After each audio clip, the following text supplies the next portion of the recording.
Olá, bem-vindos a mais um vídeo da Hora Suave e hoje a gente começa uma entrevista com Ron Marz e Andy Lanning, os escritores da saga Endless Winter, que saiu agora em dezembro pela DC lá nos Estados Unidos. A gente bateu um papo bem legal e bem longo também, então a gente dividiu essa entrevista em 3 partes, essa é só a primeira. Então antes de começar, já deixa aquele like, compartilha com todos os seus amigos, ativa o sininho e vamos checar essa entrevista.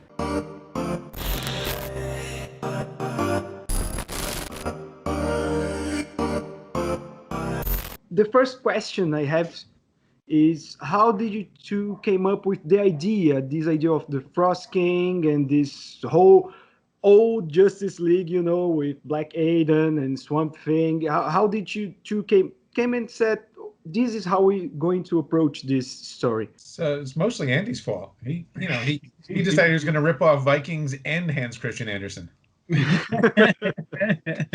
yeah, there are no original ideas, trust me. I was contacted by Alex Carr, who's the group editor of the Justice League titles. He basically said to me, we want to do a winter event for the Justice League titles, and was a fan of the Annihilation events that I'd written back with Marvel, and so seemed to think that I had a grasp on handling multi-title books and stories. Sorry, and he said we want to make it, a Christmas event. So winter's the theme. I gave Ron a call because Ron and I have we've been working together, kind of off the books, as it were, because I've been for the last 6 or 8 years I've been working for a tech company. Due to COVID, found myself suddenly a freelancer again,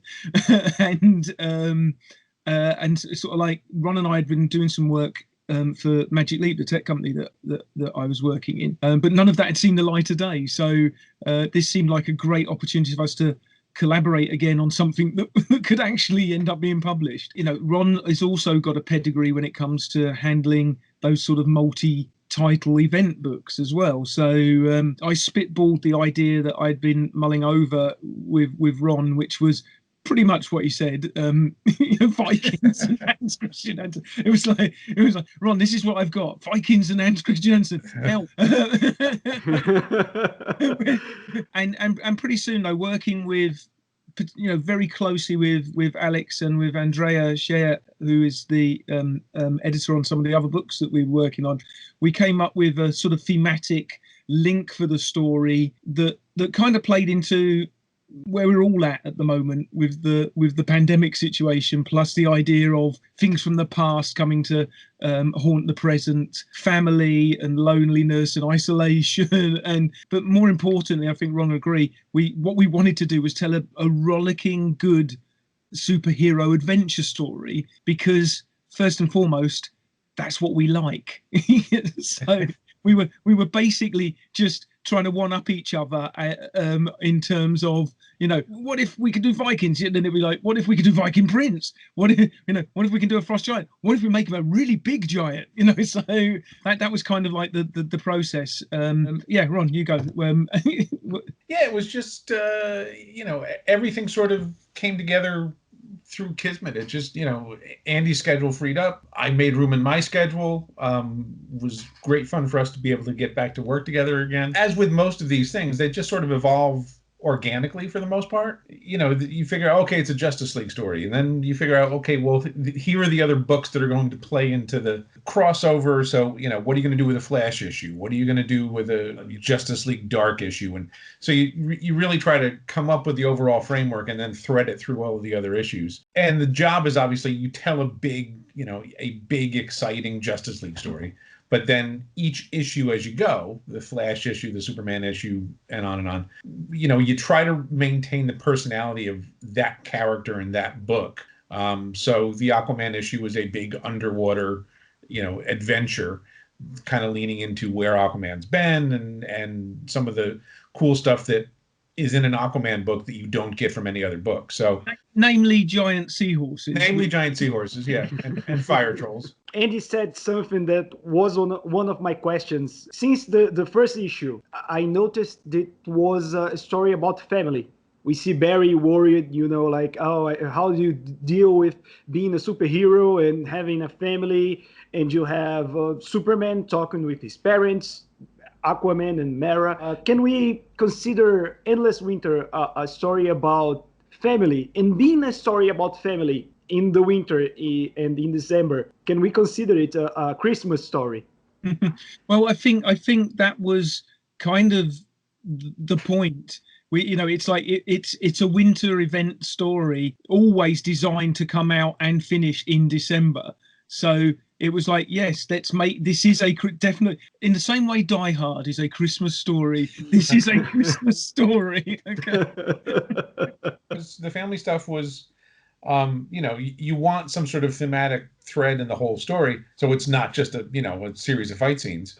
Obviously, when we were working on this and getting into the plotting and the dialogue and all that stuff, we were still, as we are now, we're still in the teeth of the pandemic. Everybody is adjusting to, being socially distant and not being able to be with family, not being able to see friends or travel, so those feelings of isolation and how that all played into the story was a big part of it too, is that, we didn't want to beat people over the head with those things, but we wanted there to be, a little bit more meat on the bone than just, hey, here's a cool fight scene of a giant frost king fighting a giant swamp thing.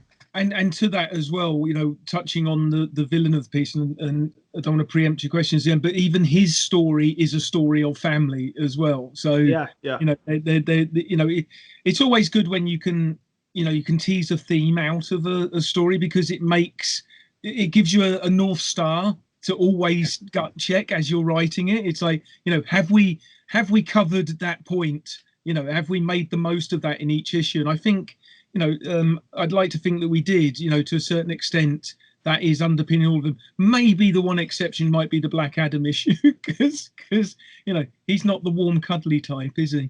And you said that the editor proposed this to be an event, but everything wasn't just 1 month. You did like 9 issues in 1 month. And how was for you to manage that? And it was your idea to do this in 1 month, or it was DC's idea to do it? So there's 2 parts to that. One, they wanted it to run through all of the 7 titles that are in the group, plus the bookend book. So 9 titles in all that were going to run in December. So that was always on the cards.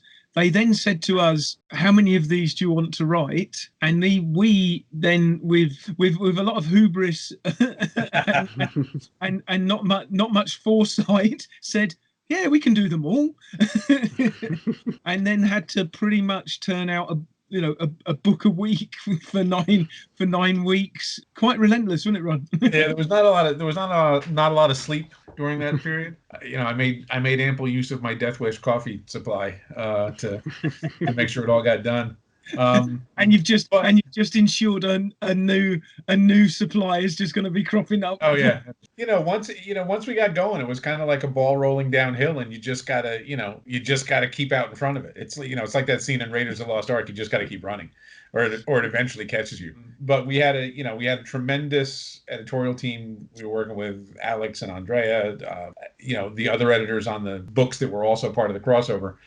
And they really kept us on the straight and narrow in terms of what was due when, and which artist was going to be freed up to draw pages next. And, there was all of this is the behind the scenes stuff. This is the behind the curtain stuff that the readers never really see. But it was pretty carefully planned out in terms of who was going to be free when they needed pages, what order they needed to be done in. Each issue has a 5-page sort of prequel sequence in it that tells the story of what happened in the 10th century with what we ended up calling the Justice League Viking meeting the Frost King. That all had to be coordinated as well, and getting those pages into that art team's hands.